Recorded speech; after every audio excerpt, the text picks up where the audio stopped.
केंद्र सरकार कोरोना महामारी से बचाव के लिए चलाए जा रहे देशव्यापी बूस्टर डोज अभियान के बाद नागरिकता संशोधन कानून लागू करने की योजना बना रही है।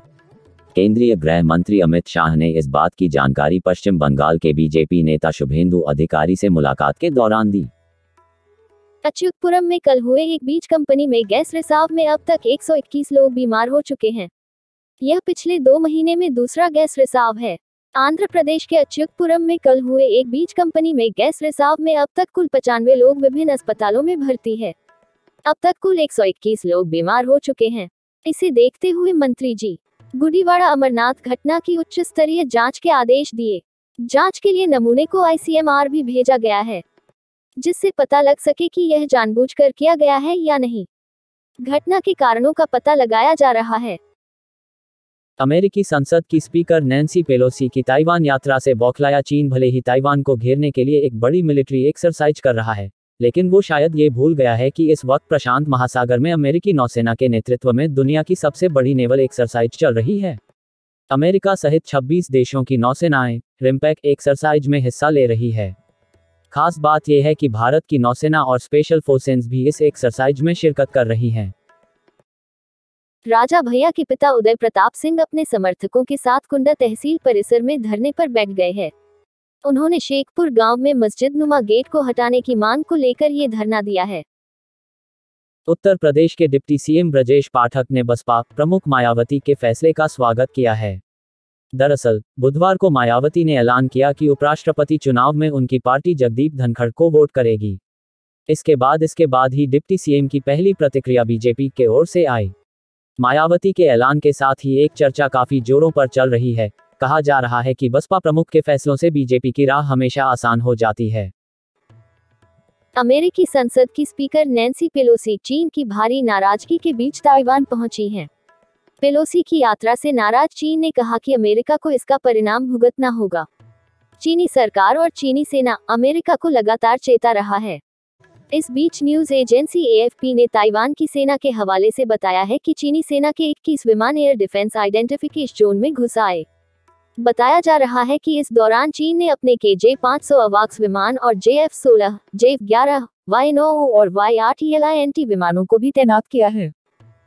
पूर्व पुलिस अधिकारी ने बताया कि चीनी मांझे की बिक्री पर हो सख्त कार्रवाई तो बिकने पर लग सकती है रोक। सभी संबंधित एजेंसियों को भी इस दिशा में कारगर कदम उठाना चाहिए। हर थाना पुलिस अगर अपने अपने इलाके में सख्ती से कार्रवाई करे तब काफी हद तक चाइनीज मांझों की बिक्री पर प्रभावी रोक लग सकती है। हैरानी की बात है कि आए दिन चाइनीज मांझा से लोगों की जान जाने के बावजूद इसकी मांग बढ़ती ही जा रही है। कई घटनाएं होने पर ही NGT ने वर्ष 2017 में चाइनीज मांझे पर रोक लगाने का आदेश जारी किया था, जिसके बाद तत्कालीन उपराज्यपाल के निर्देश पर दिल्ली सरकार ने इस पर प्रतिबंध लगा दिया था। फिर भी बाजार में चाइनीज मांझे का बिकना हास्यास्पद है। सिल्वर मेडल विजेता विकास ठाकुर का 50 लाख इनाम देगी पंजाब सरकार, CM मानने की घोषणा। कानपुर में रियल एस्टेट कारोबारी के घर पर छापा। घनाराम इंफ्राटेक कंपनी से है कनेक्शन। घनाराम इंफ्राटेक कंपनी से कनेक्शन रखने वाले कानपुर के रियल एस्टेट कारोबारी राकेश यादव के नवशीलधाम स्थित घर पर आयकर विभाग की टीम ने छापा मारा है और दस्तावेजों की जांच की जा रही है। बुधवार को गोरखनाथ मंदिर के हिंदू सेवाश्रम और यात्री निवास में जनता दर्शन के दौरान मुख्यमंत्री योगी आदित्यनाथ अफसरों को यह नसीहत दी। कहा, समस्या का निस्तारण तो हो ही, उसे लेकर लोगों की संतुष्टि का भी ख्याल रखा जाए। जिस समस्या निस्तारण से व्यक्ति संतुष्ट नहीं होगा, उसका कोई मतलब नहीं। साथ ही नाराजगी जताई कि जनता दर्शन में आने वाले लोगों की बड़ी संख्या यह बता रही है कि थाने और तहसील स्तर पर उनकी समस्याओं का निस्तारण नहीं हो रहा। वहीं गोरखपुर में ही छेड़खानी और दुष्कर्म के मामले बढ़े हैं। एंटी रोमिया टीमें नादारत हैं। यहां जनवरी 2022 से लेकर अब तक दुष्कर्म, छेड़खानी, अपहरण की 192 वारदात हो चुकी है और एंटी रोमियो टीम कहीं दिख नहीं रही है। माफिया पर शिकंजा कसने का पुलिस दावा कर रही है, लेकिन जिले में मनचले बेकाबू हो चले हैं। शिकंजा कसने के लिए जिले के हर थाने पर बनी एंटी रोमिया की भारी भरकम टीम केवल खानापुरी कर रही है। स्कूल, कॉलेज व बाजार में भ्रमणशील रहने का निर्देश होने के बाद भी कहीं कोई नजर नहीं आता। यही वजह है कि बेखौफ होकर शोहदे और बदमाश महिलाओं से छेड़खानी व अभद्रता कर रहे हैं। जनवरी 2022 से लेकर अब तक दुष्कर्म, छेड़खानी, अपहरण की 192 वारदात हो चुकी है। आंकड़े भी इसकी गवाही दे रहे हैं। विश्व बैंक के सहयोग से यूपी में स्थापित होंगे अत्याधुनिक सुविधाओं से लैस 5000 नए विद्यालय। विश्व बैंक के सहयोग से उत्तर प्रदेश में 5000 नए अत्याधुनिक विद्यालय खुलेंगे। इन स्कूलों में गणित, विज्ञान और कंप्यूटर की प्रयोगशाला भी बनाई जाएगी। गोरखपुर दौरे पर आई विश्व बैंक की टीम ने यह घोषणा की है। दिल्ली में बुधवार को भी शराब की किल्लत रहने वाली है, क्योंकि दुकानों पर नाम मात्र का स्टॉक ही पहुंचा है। ऐसे में शराब के शौकीनों को अगले कुछ दिन तक इंतजार करना पड़ेगा। आगरा में मध्यम वर्गीय परिवार परेशान हैं। वित्त मंत्री निर्मला सीतारमण कह रही है कि महंगाई नहीं बढ़ी है, लेकिन यहाँ तो तमाम परिवारों का बजट गड़बड़ा चुका है। सीएनजी के दामों में लगातार बढ़ोतरी का असर ये है कि माल ढुलाई भाड़ा बढ़ जाने से अप्रत्यक्ष रूप से लगभग सभी वस्तुओं के दामों पर असर आ चुका है। दूसरी तरफ सीएनजी के दामों में ताज़ा वृद्धि के बाद अब स्कूली वैन संचालक एक बार फिर से किराया बढ़ाने को दबाव बनाने लगे हैं। सपा नेता कपिल मुनि यादव समेत 5 बदमाशों की पुलिस ने हिस्ट्री शीट खोली है। संयुक्त निदेशक अभियोजन और वरिष्ठ अभियोजन अधिकारी ने कपिल मुनि ने गैंगस्टर की कार्रवाई करने के लिए भेजी गई फाइल पर आपत्ति लगा दी थी। रुपये के लिए बदमाश को बचाने का वीडियो वायरल होने पर शासन के निर्देश पर दोनों अधिकारियों के खिलाफ कैंट थाने में भ्रष्टाचार का मुकदमा दर्ज हुआ। गोरखपुर में प्रार्थना सभा के जरिए लोगों पर मतांतरण के लिए दबाव बनाने वाले एक युवक को बेलीपार पुलिस ने हिरासत में लिया है। युवक पर आरोप है कि वह धर्म सभा के जरिए लोगों के असाध्य रोग ठीक करने का दावा करता है और उन पर दबाव डालता है कि वह देवी देवताओं की पूजा न करके ईसाई धर्म को अपनाएं। इससे उनकी सभी समस्याएं खत्म हो जाएंगी। बेलीपार थाना क्षेत्र के कतरारी गांव में यह कार्य पिछले करीब 6 माह से चल रहा है, लेकिन पुलिस को इसकी भनक तक नहीं लग सकी। कुछ लोगों ने इस मामले को इंटरनेट मीडिया पर वायरल किया, तब जाकर पुलिस हरकत में आए और युवक को पूछताछ के लिए वह थाने ले गई। समाजवादी पार्टी के सांसद शफीकुर रहमान ने एक बयान में कहा है कि घर में तिरंगा लगाने की जरूरत क्या है। तिरंगा लगाना जरूरी नहीं होना चाहिए। हम तो पार्टी का झंडा लगाते हैं, मुल्क का झंडा तो मुल्क वाले लगाते हैं। उन्होंने यह भी कहा, मुझे तिरंगा यात्रा में शामिल होने का कोई नेता नहीं मिला और तिरंगा लोगों को अपनी इच्छा से लगाना चाहिए, ये अनिवार्य नहीं हो सकता। वाराणसी के नमो घाट पर घूमने के लिए 10 रुपए के एंट्री टिकट की व्यवस्था की गई थी। घाट पर बड़ी संख्या में सैलानियों के आगमन को देखते हुए जिला नगर निगम ने यह व्यवस्था की थी, लेकिन भारी विरोध के कारण इस आदेश को प्रशासन को वापस लेना पड़ा। नगर आयुक्त प्रणय सिंह की ओर से यह आदेश दिया गया था, जिसे लेकर वाराणसी के लोगों ने आपत्ति जतानी शुरू कर दी। सोशल मीडिया यूजर्स भी इस पर मोदी सरकार को घेरने में लगे हैं। हालांकि भारी विरोध को देखते हुए टिकट की व्यवस्था को लागू नहीं किया गया है।